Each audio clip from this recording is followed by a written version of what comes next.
తెలంగాణలోని మత్స్యకారుల జోబులోకి 32,000 కోట్ల రూపాయలు వెళ్ళాయన్నమాట. అది ఎలాగో చూద్దారు.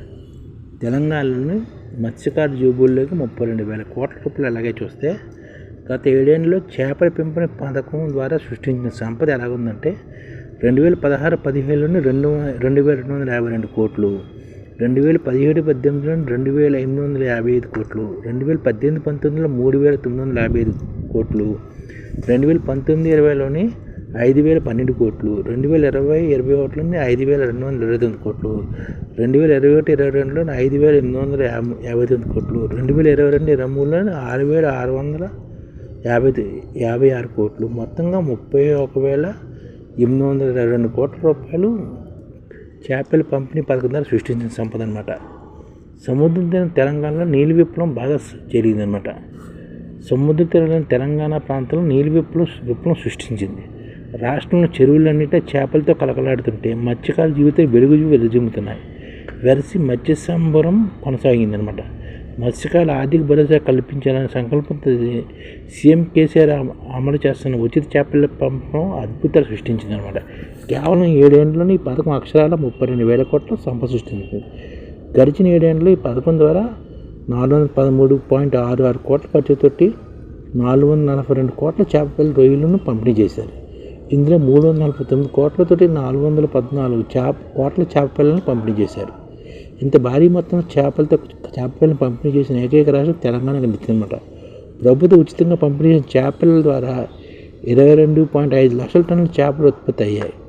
ఈ ఉత్పత్తుల విలువ దాదాపుగా 32,000 కోట్లు. ఆ సంపద అంతా ఉచితంగా చేపల పంపిణీ చేసిన ప్రభుత్వానికి వచ్చింది కాదు, అచ్చం మత్స్యకారులకు దక్కిన సంపద.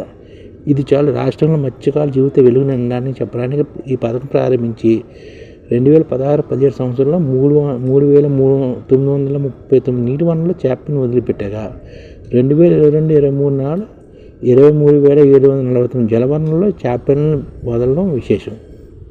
తొలి ఏడాది 2,252 కోట్ల విలువ సంపద సృష్టించగా 2022-2023లో ఆ సంపద విలువ 6,656 కోట్లకు పెరిగింది. 7 ఏళ్ళలో దాదాపు 3 రెట్ల అభివృద్ధి జరిగిందని, ఇది తెలంగాణ సాధించిన ఘనతని రాసుకుని వస్తామన్నమాట. అంటే 413 కోట్ల ఖర్చుతోటి 442 కోట్ల చేపలని రొయ్య పిల్లల్ని పంపిణీ చేశారు. ఇందులోని 349 కోట్లతో 414 చేపలను పంపిణీ చేశారన్నమాట. దీని ద్వారా ఇది 22.5 లక్షల టన్నుల చేపలకు ఉత్పత్తి అయింది. ఈ చేపల యొక్క విలువ 32,000 కోట్ల రూపాయలు అన్నమాట. ఈ విధంగా మత్స్యకారుల జోబులోకి 32,000 కోట్లు వెళ్ళిందని చెప్పుకుని వస్తున్నారు. మత్స్యకారులకి ఈ సంపద సృష్టి జరిగింది అని, కేసీఆర్ ప్రభుత్వం సంపద సృష్టి జరిగిందని చెప్తున్నారు అన్నమాట.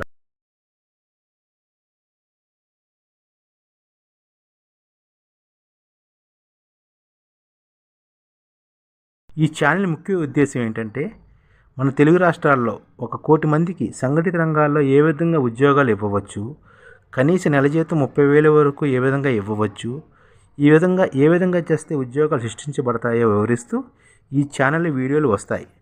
అలాంటి వీడియోలు మీకు కావాలంటే మన ఐడిఎఫ్ భాస్కర్ ఛానల్ని సబ్స్క్రైబ్ చేసుకోండి. ఐడిఎఫ్ అంటే ఇండియన్ డెవలప్మెంట్ ఫోర్స్.